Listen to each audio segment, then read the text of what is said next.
Avengers doomsday കാണാൻ പോകുന്നുണ്ടോ? പക്ഷേ എംസിയിലെ പഴയ സിനിമകളൊന്നും അധികം കണ്ടിട്ടില്ലല്ലേ? എങ്കിൽ ഈ വീഡിയോ നിങ്ങൾക്കുള്ളതാണ്. അയൺമാൻ മുതൽ അവഞ്ചേഴ്സ് എൻഡ് ഗെയിം വരെ നമ്മൾ കണ്ട കഥയും അതിനുശേഷം എംസിയിൽ സംഭവിച്ച പ്രധാന കാര്യങ്ങളും ചേർത്താണ് ഇപ്പോൾ ഡൂംസ്ഡേയിലേക്ക് എത്തുന്നത്.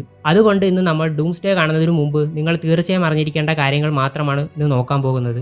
നമുക്ക് തുടങ്ങാം അയൺമാനിൽ നിന്നും. ടോണി സ്റ്റാർക്ക് ഒരു ബില്യനെയർ ആയിരുന്നു. ഒരു ടെററിസ്റ്റ് അറ്റാക്കിൽ കുടുങ്ങിയതിനു ശേഷം സ്വന്തം കൈകൊണ്ട് അയൺമാൻ സ്യൂട്ട് ഉണ്ടാക്കുന്നു. പിന്നീട് അവഞ്ചേഴ്സ് രൂപപ്പെട്ടതോടെ Iron Man, Captain America, Thor, Hulk, Black Widow, Hawkeye എന്നിവർ ഒന്നിക്കുന്നു. 2012 അവഞ്ചേഴ്സിൽ ലോക്കിയും ചിറ്റാരി ആർമിയും ചേർന്നു ഭൂമിയെ ആക്രമിക്കുമ്പോൾ ഈ ഹീറോസ് ആദ്യമായി ഒരു പ്രോപ്പർ ടീമായി ഒന്നിക്കുന്നു. അതായിരുന്നു അവഞ്ചേഴ്സിന്റെ തുടക്കം. പിന്നീട് അൾട്രോൺ വരുന്നു. അൾട്രോണിനെ തടയുന്ന സമയത്താണ് വിഷൻ എന്ന ക്യാരക്ടർ വരുന്നത്.